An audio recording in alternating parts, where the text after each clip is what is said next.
Station 11 by Emily St. John Mandel. Part 8, The Prophet, Chapter 51. When Saeed and August and Kirsten walked away from the bodies on the road, resuming their slow progress to the airport, the Prophet's dog followed at some distance. When they stopped to rest, the dog sat a few yards away, watching them. "Luli," Kirsten said. "Luli." She threw a strip of dried venison, and the dog snapped it out of the air.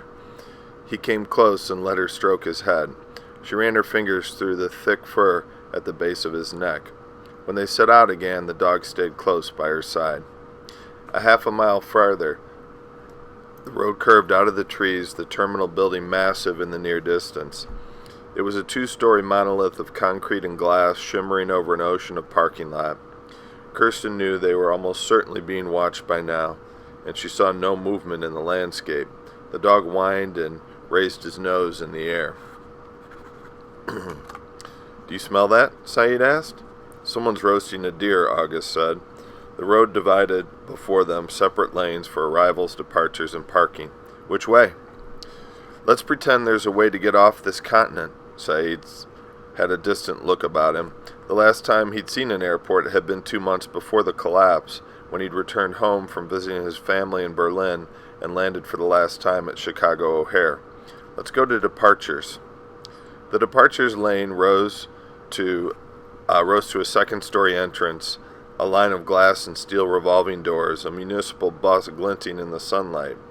They were 100 yards from the door when the whistle sounded, 3 short blasts.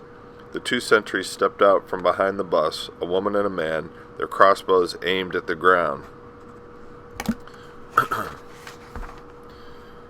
"Sorry about the crossbows," the man said pleasantly. "Necessary precaution, I'm afraid." But he stopped then, confused, because the woman's bow had clattered to the pavement and she was running to the new arrivals. She was laughing and shouting their names and trying to embrace all of them at once. There were 320 people living at the Severn City Airport that year, one of the largest settlements Kirsten had seen. August took Saeed to the infirmary and Kirsten lay dazed in Charlie's tent. By the beginning of year 2, the occupants of the airport had been sick of looking for one another, but on the other hand, they hadn't wanted to sleep too far apart, so they constructed a double line of tents down the length of Concourse B. The tents were of varying sizes, with frames made of branches dragged in from the woods, squares of about 12 feet by 12 feet, with peaked roofs. They'd raided the airport offices for staplers, stapled sheets over the frames. There'd been some debate over whether this was the best use of the mountain of sheets they'd salvaged from nearby hotels, but there was such a longing for privacy by then.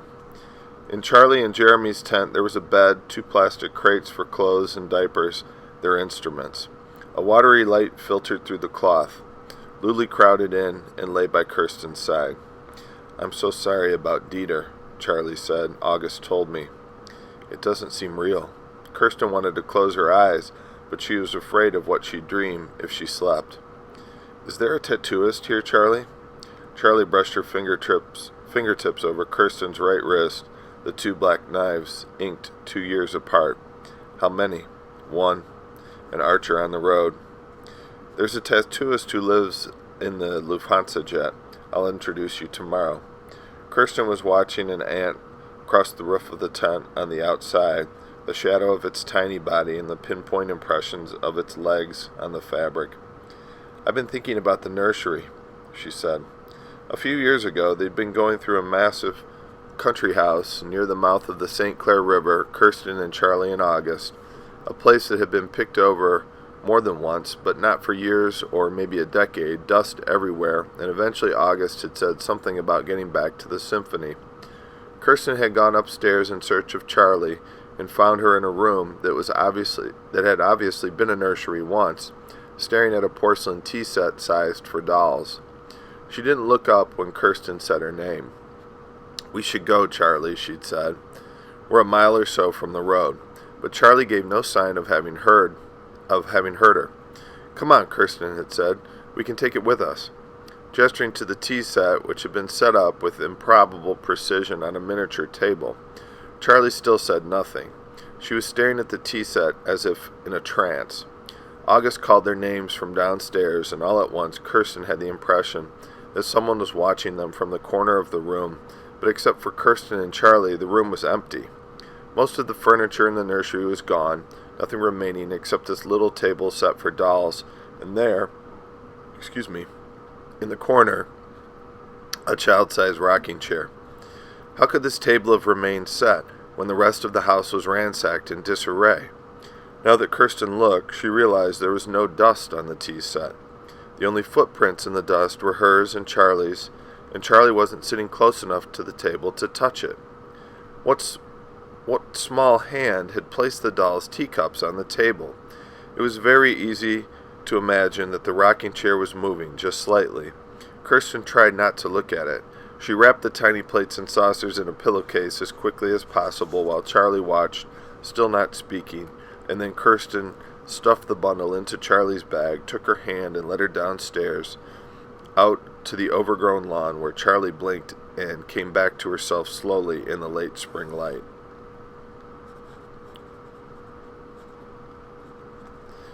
The nursery was just a strange moment, Charlie said now, all these years later, in her airport tent. A strange moment in a lifetime of strange moments. I can't explain what came over me. Is that all? Just a strange moment? We've talked about this 100 times. There was no one else in the room with us. There was no dust on the tea set. Are you asking if I believe in ghosts? I don't know. Maybe. Yes. Of course not. Imagine how many there'd be. Yes, Kirsten said. That's exactly it. Close your eyes, Charlie murmured. I'll sit here with you. Try to sleep. There was music that night, August, with Charlie and the sixth guitar. Saeed slept in the infirmary downstairs in baggage claim, his injuries cleaned and bandaged. Charlie played the cello with her eyes closed, smiling. Kirsten stood at the back of the crowd. She tried to concentrate on the sound, but music had always unmoored her, and her thoughts drifted to Dieter. The prophet, the only other person she'd ever met who had been in possession of Station 11, the archer on the road, her knife in his chest, Dieter as Theseus, A Midsummer's Night's Dream, Dieter brewing his fake coffee in the mornings, Dieter arguing with her about tattoos, Dieter the night she met him in Central Ohio when she was 14 and Dieter was in his late 20s, half a lifetime ago. On her first night with the symphony, he'd served her dinner by the fire. She'd been so alone since her brother's death, and when the symphony agreed to let her join them, it had seemed like the best thing that had ever happened to her, and that first night she'd been almost too excited to eat. She remembered Dieter talking to her about Shakespeare, Shakespeare's works and family, Shakespeare's plague-haunted life. What do you mean he had the plague? She asked. No, Dieter said. I mean he was defined by it. I don't know how much schooling you've had. Do you know what that means, to be defined by something? Yes, there was a new heaven and a new earth. Kirsten turned away from the light and music. The terminal south wall was almost entirely glass, the smudges of children's handprints here and there at waist height. Night was falling, airplanes luminous in starlight. She heard the distant movements of the airport's 4 cows, sequestered in a loading dock for the night, the clucking of hens, a liquid movement below on the tarmac, a cat hunting in the shadows. An old man was sitting on a bench some distance from the performance, watching her approach. He'd shaved off all his hair and had wore a silk neck scarf tied in a complicated knot. She saw a glint of earrings, 4 loops, in his left earlobe. She didn't want to talk to anyone, but by the time she saw him, it was too late to turn away without being rude, so she nodded to him and sat at the far end of his bench. You're Kirsten Raymond. He retained the traces of a British accent. Clark Thompson. I'm sorry, she said. We were introduced earlier, weren't we? You were going to let me take you on a tour of my museum. I'd like to see it, maybe tomorrow. I'm so tired tonight. I understand. They sat in silence for a few minutes listening to the music. I'm told the symphony will arrive soon, he said. She nodded. It would be a different symphony now without Dieter. All she wanted was to sleep. There was a clicking of claws on the floor as Luli came to find her. He sat by her side and rested his chin on her lap. That dog seems devoted to you. He's my friend. Clark cleared his throat. I've spent a great deal of time with Charlie this past year. She mentioned that you have an interest in electricity. He stood leaning on his cane. I know you're tired, he said. I understand you've had a difficult few days, but there's something I think you'd like to see. She considered this for a moment before she accepted. She wasn't in the habit of following strangers, but he was elderly and moved slowly, and she had 3 knives in her belt. Where are we going? The air traffic control tower. Outside? He was walking away from her. She followed him through a steel door near the entrance to the museum, down an unlit flight of stairs and into the night. The singing of crickets, a small bat darting on a hunt. From the tarmac, the concert was a smudge of light in Concourse C. Up close, the airplanes were larger than she would have imagined. She looked up at the dark windows, the curve of wings. Impossible to imagine that machines so enormous had ever taken to the air. Clark walked slowly. He saw the Catagan running fast and low at the base of the air traffic control tower, heard the squeak of a rodent when it pounced. The tower's steel door opened, and she found herself in a small room where a guard kept watch through a peephole, candlelight glinting on elevator doors. The door to the stairwell was propped open with a rock. It's 9 stories, Clark said. I'm afraid this may take some time. I'm not in a hurry. It was peaceful climbing the stairs with him. He seemed to expect no conversation from her. A slow ascent between the shadowed stairs and moonlit landings, the tapping of his cane on steel. His breathing was labored. At every landing they stopped to rest, once for so long that Kirsten was almost asleep before she heard him pull himself up on the railing. The dog lay down and let out a theatrical sigh at each landing. There were open windows on every floor, and there was no breeze that night, and the air was hot and still. I read that interview you gave a few years back, he said on the 6th floor. That newspaper in New Petoskey? Yes. Clark was mopping his forehead with a handkerchief. I want to talk to you about it tomorrow. On the 9th landing, Clark rapped a pattern with his cane on a door, and they were admitted into an octagonal room with walls of glass and arrays of darkened screens. 4 people with binoculars watching the tarmac, the terminal, the shadows of the gardens, the barrier fence. The dog sniffed around in the shadows. It was disorienting being so high off the ground. The airplanes gleamed pale under the stars. The concert in Concourse C seemed to have ended. Look there, Clark said, to the south. It's what I wanted to show you. She followed the line of his finger to a space on the southern horizon where the stars seemed dimmer than elsewhere in the sky. It appeared a week ago, he said. It's the most extraordinary thing. I don't know how they did it on such a large scale. You don't know how who did what? I'll show you. James, may we borrow the telescope? James moved the tripod over and Clark peered through, the lens aimed just below the dim spot in the sky. I know you're tired tonight. He was adjusting the focus, his fingers stiff on the dial, but I hope you'll agree that this was worth the climb. What is it? He stepped back. The telescope's focused, he said. Don't move it. Just look through. Kirsten looked, but at first she couldn't comprehend what she was seeing. She stepped back. It isn't possible, she said. But there it is. Look again. In the distance, pinpricks of light arranged into a grid. There, plainly visible on the side of a hill, some miles distant, a town, or village, whose streets were lit up with electricity. Chapter 52. Kirsten stares through the telescope at the town with the electric light.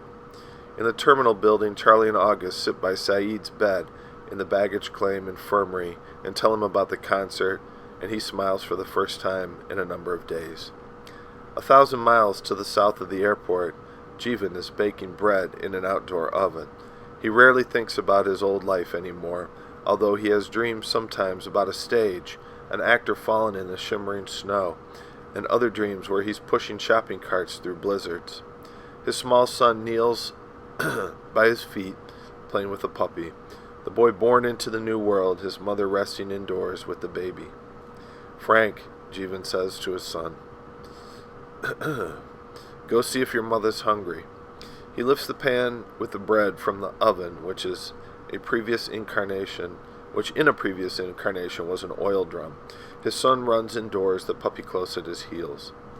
It's a warm night, and he hears a neighbor laughing.